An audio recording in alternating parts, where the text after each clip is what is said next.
Hello everyone, it's Shane Kanto, your Wasteland reviewer, and this is my next video in my series of my top 10 scenes in film, and this is getting to number 6, and this is from Clint Eastwood's last Western that he directed and starred in, Unforgiven, and it is the scene Money Rides.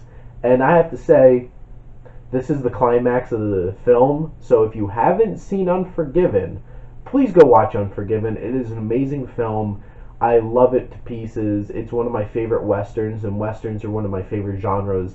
This is such an amazing deconstruction on what our expectations are of this masculine western genre, and like pulling back on all the charade and all of these misconceptions that we have of the Old West, and bring some very powerful performances. So if you don't want to get spoiled, don't watch this video, but go watch Unforgiven, then come back and watch my video. But I'm going to talk about the moment that this whole entire film builds up to, because it is so powerful. Now, to shed some light on Unforgiven, this is Clint Eastwood's last Western that he directed, and this won Best Picture from the year 1992, because this film is so powerful and deals with a situation where these two whores are very much beaten up. Like, this one whore is beat up and scarred and everything, and this group of whores want to take revenge on them, so they put a bounty out on these two cowboys. And nobody takes these women seriously. The sheriff, little Bill Daggett, played by Gene Hackman, who won an Oscar for this film, doesn't take it seriously. The owner of this bar where the whores work out of doesn't take this seriously, and they send this out, and it causes a young man, the Schofield kid, who really thinks he wants to be a gunslinger, to go find William Money. And William Money is played by Clint Eastwood, who, his wife, he is now a widower because his wife dies, and he has these two kids and a farm, and she set him right. And apparently in his heyday, as legend tells, he went around killing men, women, and children, and raping the land, and basically any bad thing that an outlaw could do, William Money did it. And the interesting thing is, throughout this whole entire film, nobody really takes violence seriously and underestimate it. These women think, oh, they should be dead. And this young man's like, oh, I'm going to be a gunslinger. I'm going to kill these guys real easy, but I want your help. And Sheriff Daggett, which the interesting part about his character is he pulls the veil back on all these legends of these outlaws and stuff, and is like, things didn't really happen that way, and nobody's really that, like, way. And then you have Clint Eastwood's character, William Money, who knows this violence. He knows what can be done because he did it.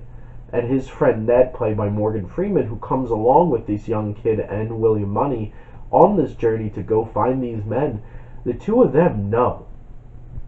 And William Money he's like, that's behind me, but Ned knows all these things that he used to do and what this man is capable of. And you build up to this point where we're at the end of the film. They finally kill these two men who messed up this whore. The young kid's like, I can't handle this. And he realizes, like, this is a lot more than I thought it was going to be. And it's like, William Money's like, duh, I told you so. And it was too much for Ned. He tried to go home, and he was caught by Sheriff Daggett, and he dies while they torture him for answers of where his friend is. So, and the whores get really put off by, like, oh my god, they actually killed these men, and they pass on the word that Ned's dead. And then Money rides. And this is the point where in this film, Clint Eastwood did such an amazing job directing this film, to the point where you get building up,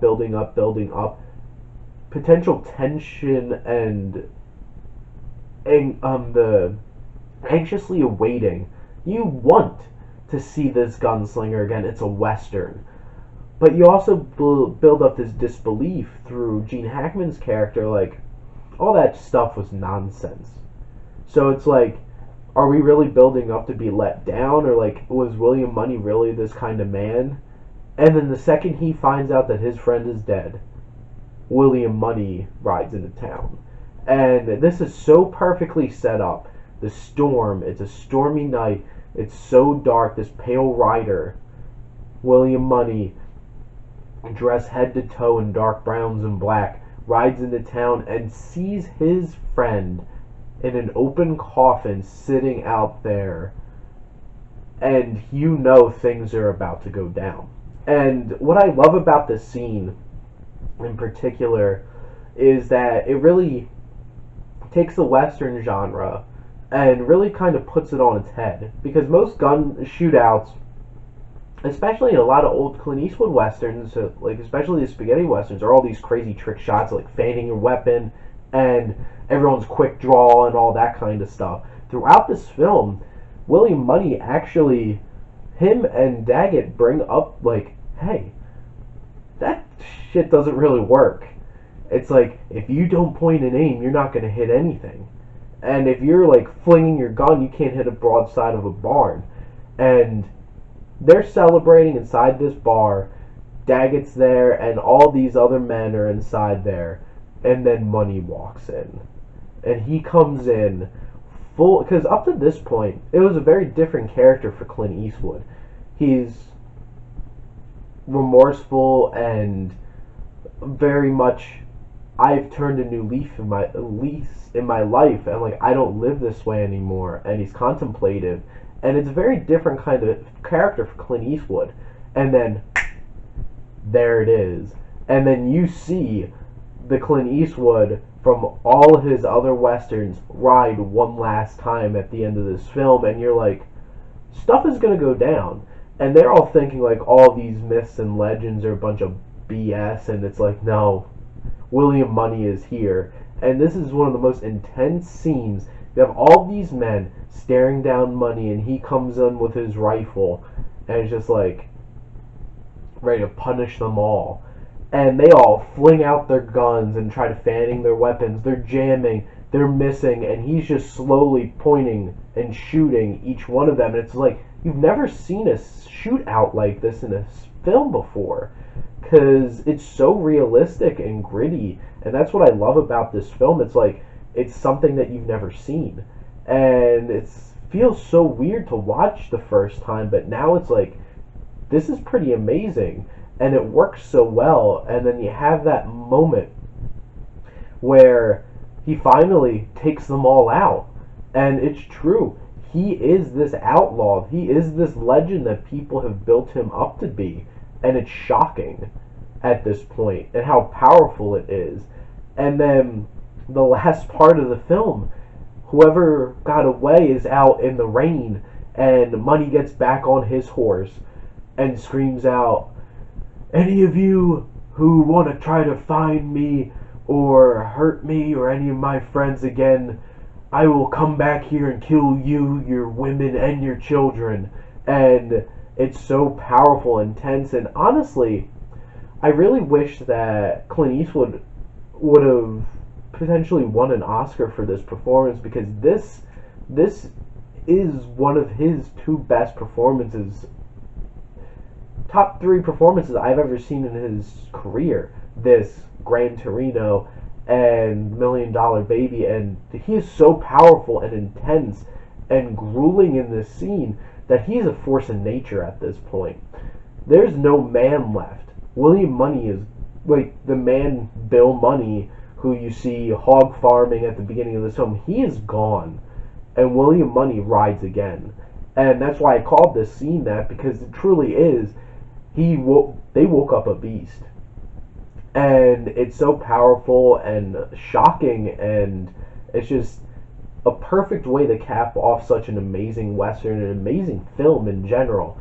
And honestly, that's why I love this film so much, and this scene in particular. It's one of the most unexpected scenes in a Western you could possibly imagine, because it's able to balance deconstructing the Western genre, but also reinforcing these legendary outlaws and gunslingers, and it's like, they're real.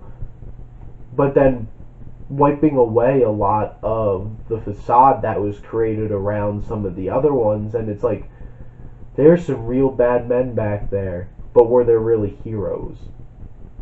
And that's the thing about this film. And that's why Unforgiven is so intense and so powerful. And so go check that out. And please go check out the rest of my reviews and my analyses of my top 10 favorite scenes in film. So this is number 6 over the next 5 weeks. You're going to get the last couple of them, which I'm really excited. As you can tell, I'm very passionate about these videos because this is something that I love. So please go check them out. Let me know what you think of Unforgiven, what you think of the film, what you think of my thoughts on this scene, and keep liking and subscribing, letting me know what you think, and let's talk movies.